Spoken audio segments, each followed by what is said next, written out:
गौरा के जैसे देहब वरदानवा, इहे सब सखी मांगेली मंगनवा। गौरा के जैसे देहब वरदानवा, इहे सब सखी मांगेली मंगनवा। देहब आचल हो सुहागवा, मांगस इहे मंगनवा हो। करस सखी सब पूजनवा, मांगस शिव से मंगनवा हो। कि बनल रहे पिया संग जोड़िया, मांगस इहे मंगनवा हो।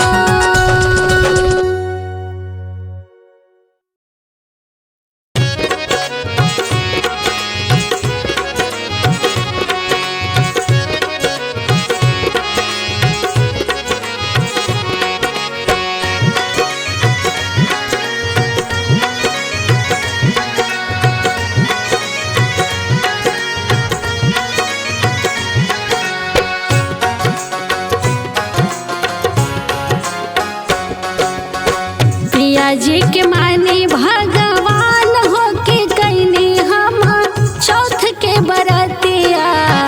पिया जी के मानी भगवान हो के कैनी हम चौथ के बरतिया। चौथ के बरतिया कैनी चौथ के बरतिया। चौथ के बरतिया कैनी चौथ के बरतिया।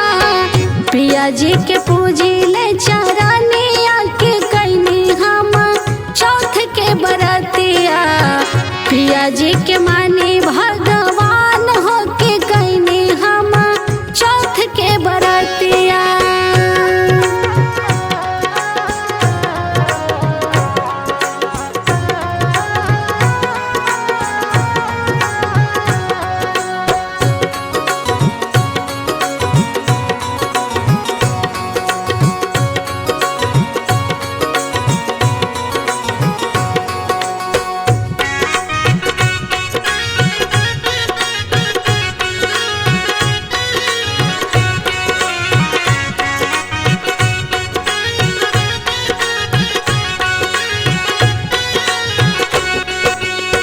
पति के चरनिया पूजली माता अनसुहिया।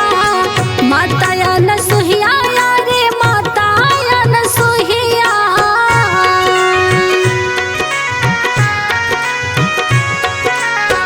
पति के चरनिया पूजली माता अनसुहिया। माता अनसुहिया रे माता अनसुहिया। शिव जी के दिल लिहली जीत हो के पूजली माता पति के चरनिया। पिया जी के पूजी ले चरनिया के कैनी हम चौथ के बरतिया। पिया जी के मानी भगवान हो के कैनी हम चौथ के बरतिया।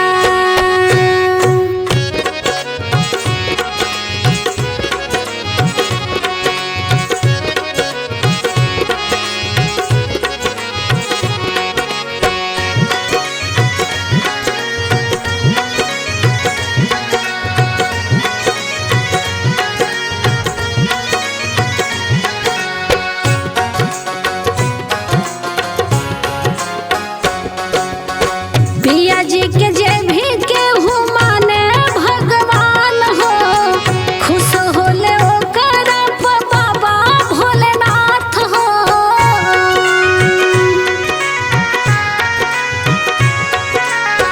पिया जी के जे भी केहू माने भगवान हो, खुश होले ओकर बाबा भोलेनाथ हो। मथवा पर धरस भोला हाथ हो के देई देले अचल सुहागवा। पिया जी में देखी भगवान हो के कैनी हम चौथ के बरतिया। पिया जी के